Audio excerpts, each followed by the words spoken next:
ഏഷ്യാനെറ്റിൽ സംപ്രേഷണം ചെയ്യുന്ന ചന്ദ്രികയിൽ അലിയുന്ന ചന്ദ്രകാന്തം സീരിയൽ നടിമാർ തമ്മിൽ തുറന്ന പോര്.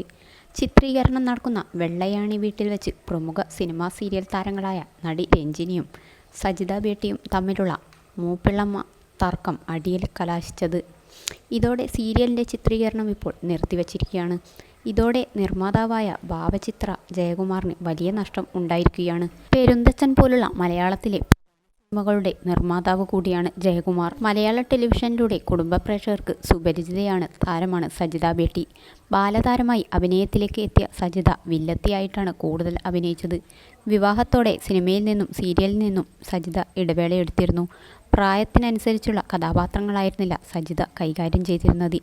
വില്ലത്തി വേഷങ്ങളിലൂടെ കൂടുതൽ ശ്രദ്ധിക്കപ്പെട്ടെങ്കിലും ഇടയ്ക്ക് ഗ്ലാമർ വേഷങ്ങളിലൂടെ താരം പ്രേക്ഷകർക്കിടയിൽ ശ്രദ്ധ നേടിയിരുന്നു.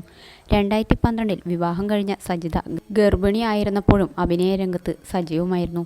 ചിത്രം, കോട്ടയം കുഞ്ഞച്ചൻ തുടങ്ങിയ മലയാള സിനിമ ക്ലാസിക്കിലൂടെ ഐതിഹാസിക വേഷങ്ങളിലൂടെ പ്രശസ്തയായ പഴയകാല നടി രഞ്ജിനി മലയാളം ടെലിവിഷനിൽ അരങ്ങേറ്റം കുറിച്ചുകൊണ്ട് തൻ്റെ മികച്ച കരിയറിലെ ഒരു പുതിയ അധ്യായം ആരംഭിച്ചിരുന്നു. താരങ്ങളുടെ അടിപിടി വാർത്ത കേട്ട് ഞെട്ടിയിരിക്കുകയാണ് ആരാധകർ.